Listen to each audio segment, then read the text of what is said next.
This is just a video to show how to change the final drive oil on a Suzuki C50. So the first thing you're going to want to do is jack the bike up so it's straight and level. If you don't have a jack, you can have someone straddle the bike just to make sure it's level. I've also had to partially remove the saddlebag so I've got access. So if we look at the Haynes manual here, the final drive oil needs to be C800 API GL5. So I've got this Halford's gear oil here.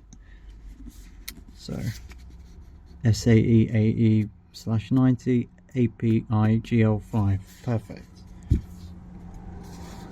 Capacity 200 to 220 cc, but that's not really relevant. Basically all you need to do is fill it up to the brim, basically, here.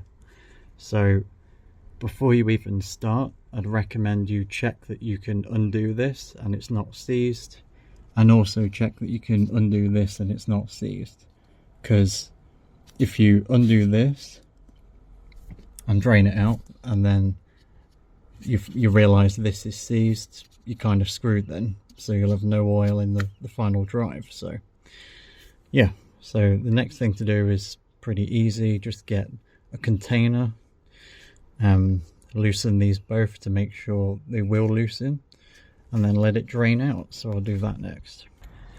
And just for the record, the filler needs a number 17 metric wrench, using my Halford's kit. Really good quality.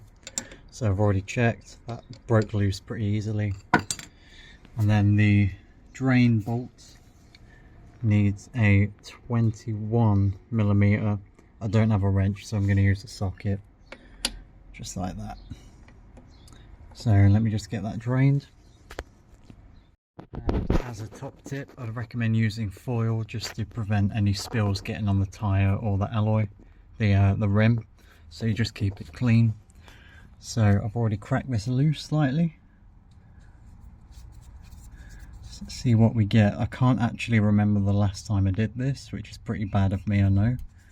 So better late than never, eh? Yeah, one-handed, this should be fun. Okay. Maybe I can hold this with my knee or foot. Yeah, that should be fine. There we go. Easy as that. And it really doesn't hold much, but yeah, that oil's looking a bit worse for wear. Should have done this a while ago. Oh well.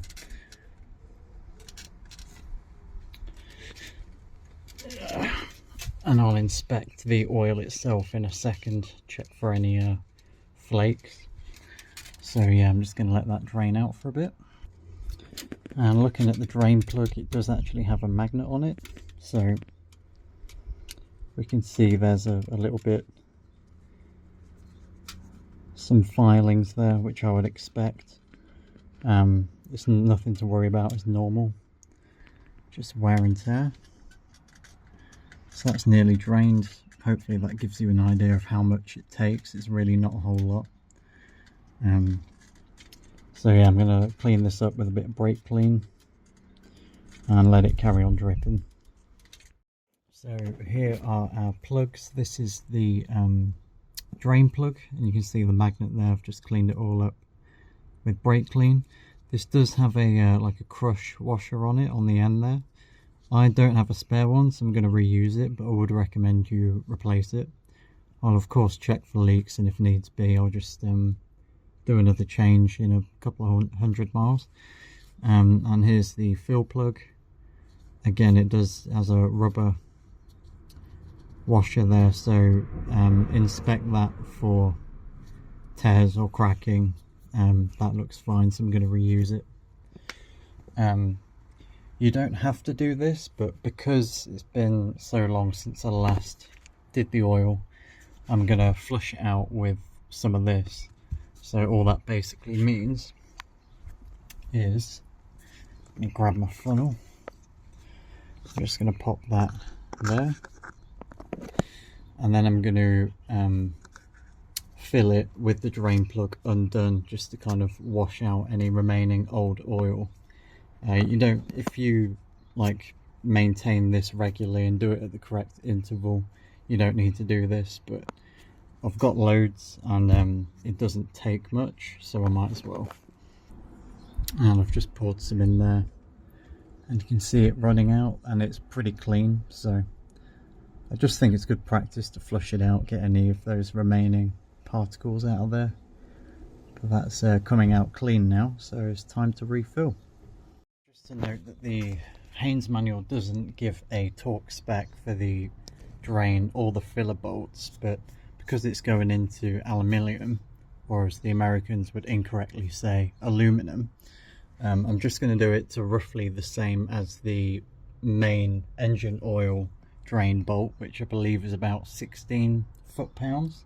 I'll double check, but yeah, just tight enough that it doesn't leak really. You don't want to go ham-fisted on it and strip the threads. So I'm not going to show myself torquing it up, because I'm sure you all know how to use a torque wrench, and if you don't, you shouldn't really be attempting this job. As I said, I'm going to use the same washer and just give that a bit of a wipe. And I'll of course check for leaks. I'll clean the whole underside of this with brake cleaner, and then check for leaks every couple of miles or so. And if it's not leaking, we're all good. If it is, I'll just drain it out and do another oil change with a new crush washer. So it's really not that deep.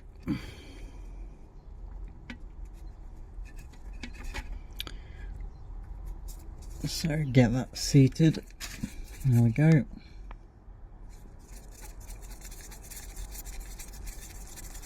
I'll just get that tightened up and then we'll fill it.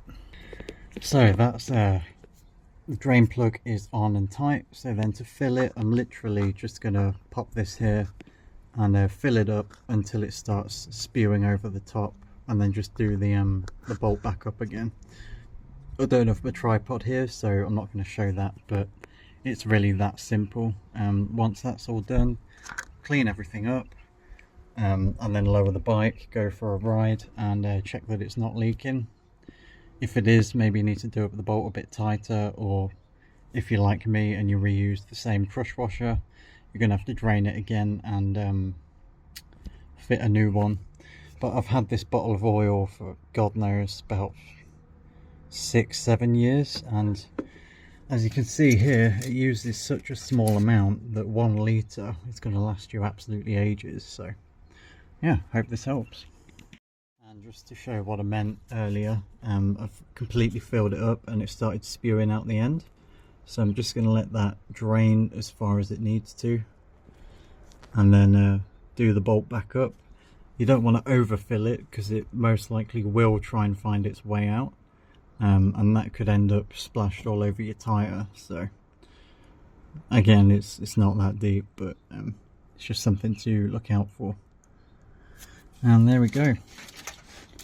That oil definitely should have been changed sooner, but it's just something I totally forgot about, so we're only human. So yeah, apart from that, the bike needs new spark plugs in about 1,000 miles. The spark plugs need doing every 7,500, which isn't that long really, but they're so cheap for this bike, it's really not a big deal. Everything else is all up to date. So yeah, stay safe and happy riding.